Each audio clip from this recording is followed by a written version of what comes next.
You've probably seen this happen. A high school student gets called on to read a paragraph out loud in class, and they sound great, totally fluent, really confident. But then, just a few minutes later, you ask a basic question about what they just read, and you get nothing, just a blank stare. This isn't some weird, rare thing. It's a frustrating contradiction that happens in classrooms every single day, leaving everyone just scratching their heads.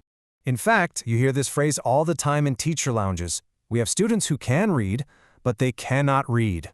It sounds like a riddle, doesn't it? How can both of those things possibly be true? Well, for pretty much anyone who works in a high school, this paradox is a very, very familiar reality. So, let's dig in and unravel what's really going on. Okay, so first piece of the puzzle, when you ask these students to read something out loud, they sound fantastic. The words just flow, there isn't a lot of stumbling, and their pronunciation is basically on point. To your ears, they sound like perfectly capable readers. And hey, it's not just how they sound. They've got the track record to back it up.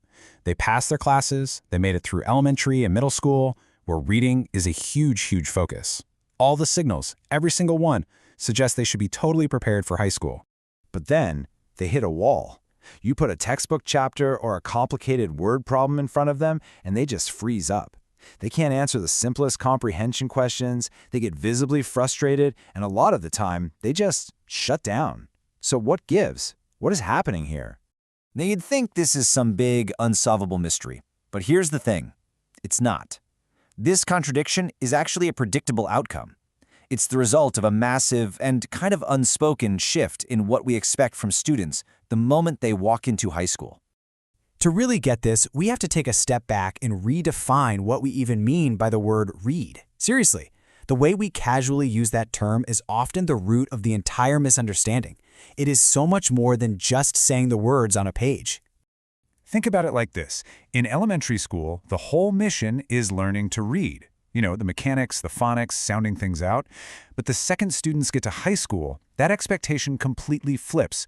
Suddenly, they're expected to read to learn, to suck up brand new, complex information from a text in every single class. And that's the exact moment where the breakdown starts.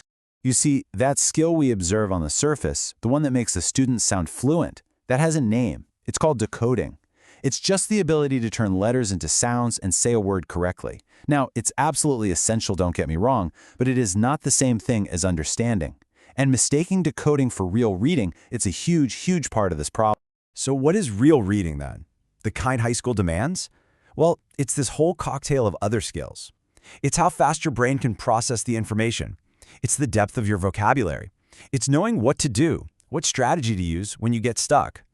And maybe the biggest one of all, it's the background knowledge you're bringing to the table. A student can be a rock star decoder and still get absolutely nothing from a text if these other pieces aren't there. You know, there's a term for this. Educators often call it the 9th grade cliff. It's that jarring moment right at the beginning of high school where the difficulty of what students are asked to read just skyrockets. And at the exact same time, the direct support for how to read that stuff, it pretty much vanishes. And that climb gets steeper in some really specific ways. All of a sudden, sentences are way longer, way more complex. The vocabulary goes from everyday words to abstract academic terms. And the texts just start to assume you already have a foundation of knowledge that, frankly, a lot of students just don't have yet. It's like the ground rules completely changed overnight. And don't for a second think this is just an English class problem. Nope. This massive leap in text complexity happens everywhere. We're talking history books, science labs, even the instructions in a shop class. They all demand a new level of reading that students have almost never been taught how to do. And this brings us to what is maybe the most important takeaway of all.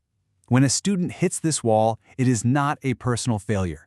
It's the predictable outcome of a system that jacks up the demands without also increasing the support. So, of course, the natural question is, who's to blame? When a kid who seems perfectly capable suddenly starts to fail, whose fault is it? The student? The teacher? Let's be crystal clear about this. It is not the students. They are doing exactly what they've been taught to do their whole lives. The problem is, the game changed on them, and nobody ever stopped to explain the new rules. And you know what? It's not the teachers either. High school teachers are experts in their subjects. They know biology or world history or algebra. They were never trained to teach the kind of deep, complex reading strategies that their subjects suddenly require. The reality is, the real culprit here is the system itself. There is a giant gap, a canyon really, in our educational system between the reading skills we teach in elementary school and the reading skills we demand in high school. This one sentence just sums it all up perfectly, doesn't it? We expect teenagers to all of a sudden read these incredibly dense texts like they're seasoned adults, but we almost never actually teach them the strategies that adult readers use without even thinking about it. Okay, this brings us to one last really critical point.